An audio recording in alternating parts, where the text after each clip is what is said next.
So Abby and Benny each take a 50,000 loan for their 3-year undergraduate program dispersed on the first day. Then the terms of the loan are such that during the 3-year period, interest is charged at 0.1% at the end of each month. So each month we add on 0.1%, 0.1% of the outstanding loan, so it's a compound. Then upon graduation, the interest is 0.375% of the amount at the end of each month. Now, since the interest rate is lower during the studies, Abby decided that she will make a constant payment at the beginning of each month. Okay, so from the start of the program for its entire duration. So I want to find the amount correct to the nearest cent, such that Abby need to pay at the beginning of each month, so that the outstanding amount after interest remains at 50,000 at the end of every month. So how we go about doing this is as follows.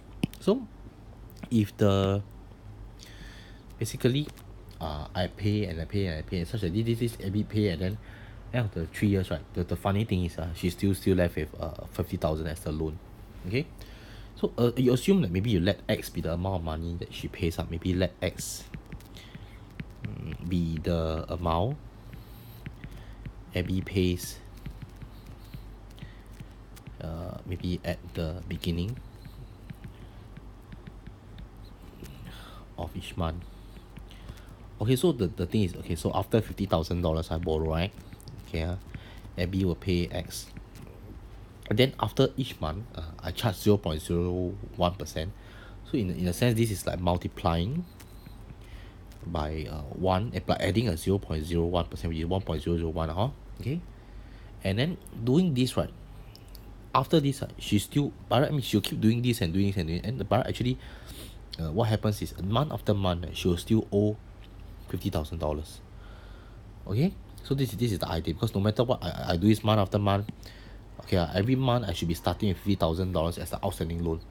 Okay, so and the outstanding loan after interest remains at 50,000, and that means after this, right, this amount should still be equal to 50,000 after I pay and I add the interest. What does this mean? Well, X will be the amount that we need to find out. Okay, and then just basically take this and you solve for X, you realize that X is equal to 49.95. That means, right, if every month I pay $49.95, right, then that's the interest. It keeps the interest at 50,000, below 50,000. Okay, so Abby will pay 49.95 a month. Okay.